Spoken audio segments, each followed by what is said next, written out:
125 years. I guess you can call it divine intervention. Peachy Keenan, she was at the protest. She's a mother of 5 and an author. She joins us. Peachy, how many protesters would you say were there? I observed at least 1,000 when I got there right when it began, and then another 1,000 at least were coming in, and cars were pouring down the street trying to get in. Of course, the local media reported hundreds of people, but it was a couple thousand at least. You can always count on the hyenas to get the numbers wrong. You know, Peachy, you mentioned in a piece I read that there were these choppers above as if the media was just roving, looking for any sign of violence. What did they find instead? Yeah, it was really incredible. I mean, you know, I lived in LA during the summer of 2020, and the riots there were not as peaceful as this. This was just a beautiful, prayerful event. People were on their knees in the hot sun, praying the rosary, praying the litany of the Sacred Heart. I mean, there was, you know, not a peep was heard, no hecklers. It was really about love and really about, you know, trying to figure out a way to protest what we all think is just betrayal by our hometown team. Yeah, you know, you mentioned something that was interesting in your piece. You said, shamefully, the Los Angeles Archdiocese chose to remain neutral. How can an archdiocese represents tons of Catholics choose to remain neutral in something like this?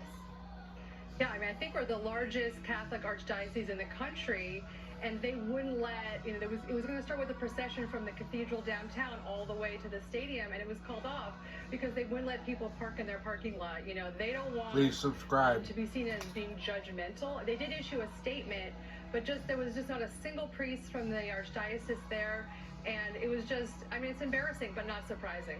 Yeah, not surprising at all. Another thing you said is that the Dodgers engineered a rainout of the mockers. What do you mean by that? Well, it was really funny. I think the Dodgers really, the organization got a little bit scared at the end, and so they had the sisters on the field an hour before the game started when there was basically no one there. I think they were worried about the reaction and the boos, and there were a few boos, even though there were only a few dozen people there when they did it. They really copped out, and it's really sad.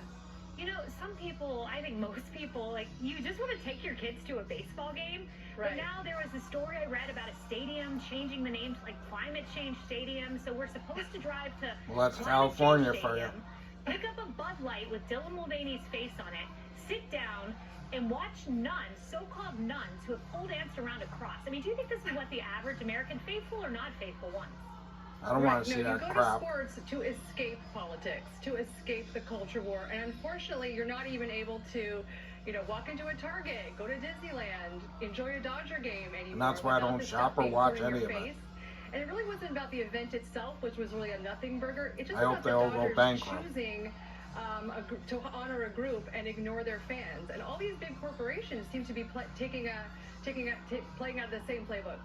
Yeah, but as you said, and I love this line, instead, you know, people were looking for violence. In the blazing afternoon sun, people knelt on their bare knees on old broken asphalt to pray the litany of the Sacred Heart. Peachy, I've got to believe people look and they see peace and love and kindness. Boy, what a contrast it is to hunky Jesus contests and a whole bunch of hate. Peachy Keenan, No, thank you. Thank you for Thank watching. you. Please Some subscribe. Major League Baseball players